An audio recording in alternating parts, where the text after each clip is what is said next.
देखिए, एक कंपनी का शासन जो कि 1773 से लेके 1857 तक चला, और एक है 1858 से लेके 1947 तक का ब्रिटिश शासन।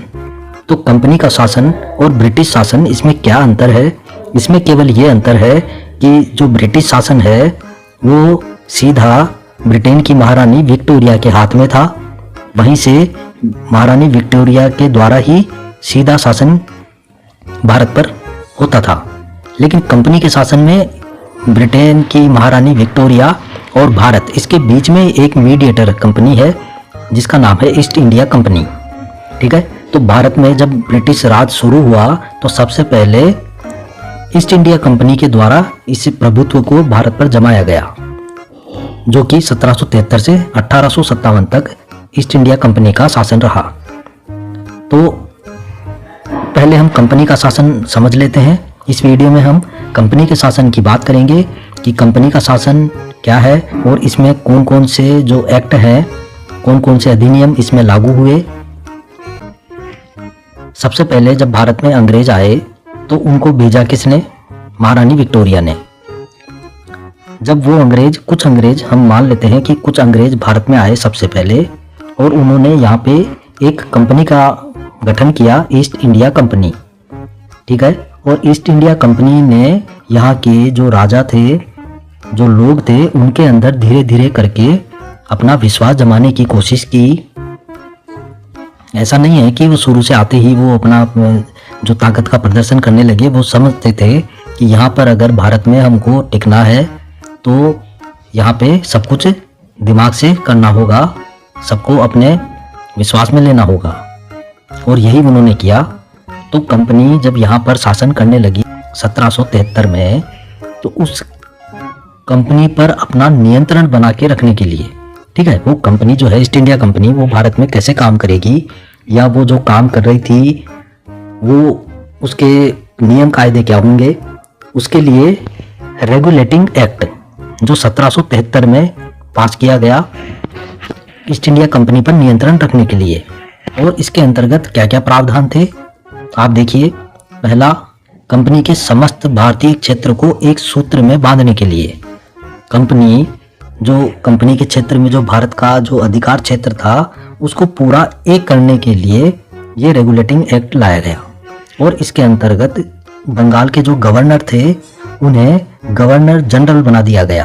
ठीक है, उनका ओहदा जो है, उनकी पोस्ट बड़ी कर दी गई, और ये वॉरेन हेस्टिंग्स थे जो बंगाल के प्रथम गवर्नर जनरल बने।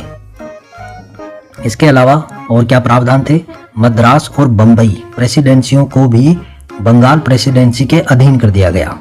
जिस प्रकार बंगाल प्रेसिडेंसी थी, एक क्षेत्र था, उसी प्रकार बंबई और मद्रास ये अलग प्रेसिडेंसियां थी, तो इन्हें भी बंगाल की प्रेसिडेंसी के अधीन कर दिया गया।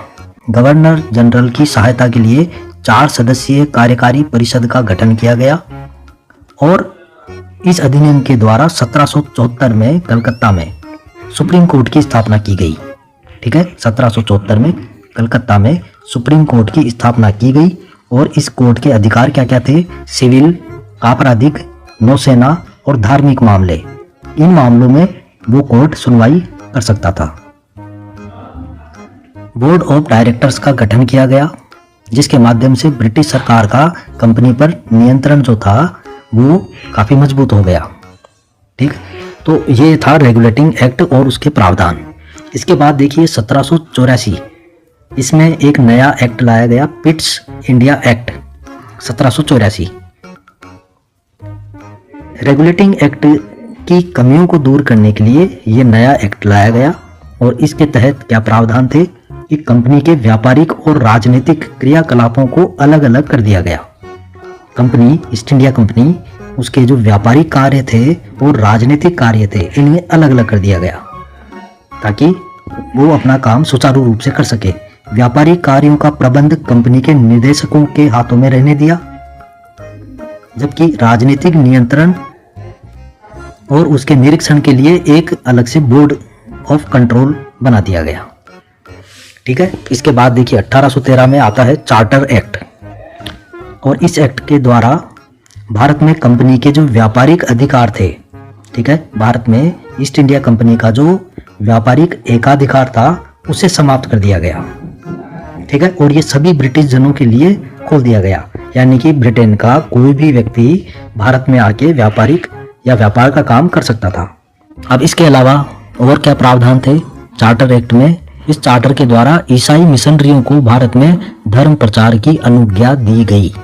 ठीक है, ये काफी इंपॉर्टेंट है कि अंग्रेजों का देखिए यहाँ पर एक तो यहाँ से पैसा ज़्यादा से ज़्यादा कमाना, एक तो ये उनका उद्देश्य था, साथ में उनका धार्मिक उद्देश्य भी था कि यहाँ पर ईसाई मिशनरियों को भारत में भेजना ताकि वो ईसाई धर्म का यहाँ पे प्रचार कर सके और ईसाई धर्म को ज़्यादा से ज़्यादा फैला सके।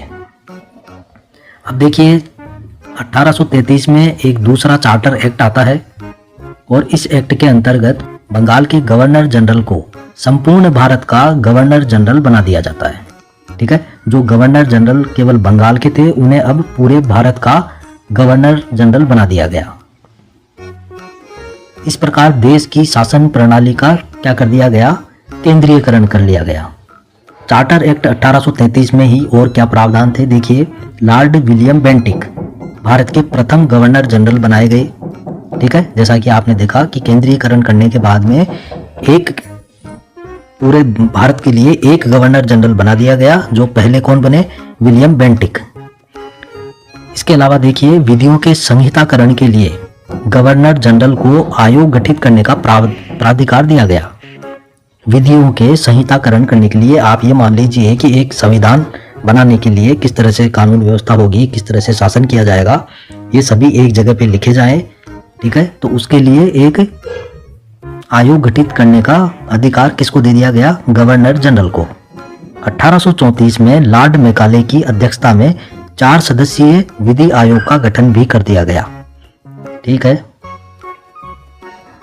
तो इसी चार्टर में जो 1833 का चार्टर एक्ट है, इसी में एक और प्रावधान जो काफी इंपॉर्टेंट है वो ये कि भारत में जो दास प्रथा थी, ठीक है, दास प्रथा को विधि के विरुद्ध यानी कि एक तरह से गैर कानूनी घोषित कर दिया गया और 1843 तक ये प्रथा, दास प्रथा समाप्त हो चुकी, बिल्कुल समाप्त हो गई। अब इसके बाद देखिए चार्टर एक्ट 1853 और इसके जो प्रमुख बातें हैं वो ये है कि इस अधिनियम के द्वारा विधायी कार्यों को प्रशासनिक कार्यों से अलग करने की व्यवस्था की गई। ठीक है, जैसे आज भारत में है, कार्यपालिका के अंतर्गत जो प्रशासनिक व्यवस्था है और राजनीतिक व्यवस्था वो अलग अलग है, तो यही काम यहाँ पे किया गया।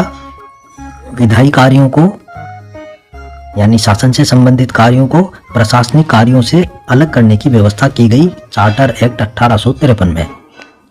विधि के निर्माण के लिए भारत के लिए एक अलग 12 सदस्यीय विधान परिषद की स्थापना की गई। विधि के निर्माण के लिए, ठीक है, एक संविधान बनाने के लिए 12 सदस्यीय विधान परिषद का गठन किया गया। ठीक है, और इसके आगे चलते हैं। अगला प्रावधान चार्टर एक्ट 1853 का वो क्या है कि इसमें देखिए सिविल सेवकों की भर्ती और चयन के लिए खुली प्रतियोगी परीक्षा व्यवस्था का शुभारंभ किया गया।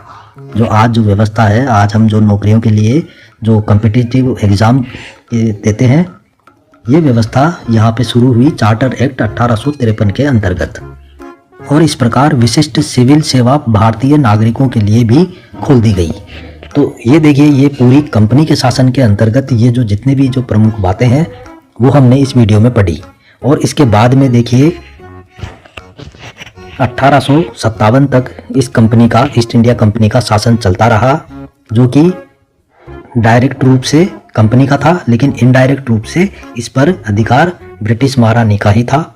लेकिन 1857 के बाद में क्या होता है मित्रों कि ईस्ट इंडिया कंपनी की बजाय महारानी विक्टोरिया ने भारत का जो शासन था वो सीधा अपने हाथ में ले लिया। ठीक है, और उसके बाद में ब्रिटिश शासन की शुरुआत हो गई। तो ये ब्रिटिश शासन जो है ये 1858 से लेके 1947 तक चलता है, भारत की आज़ादी तक।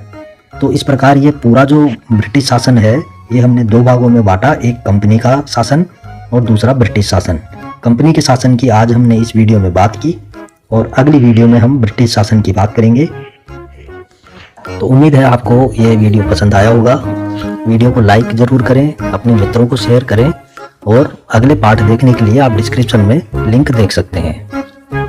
मिलते हैं अगले वीडियो में, तब तक के लिए नमस्कार।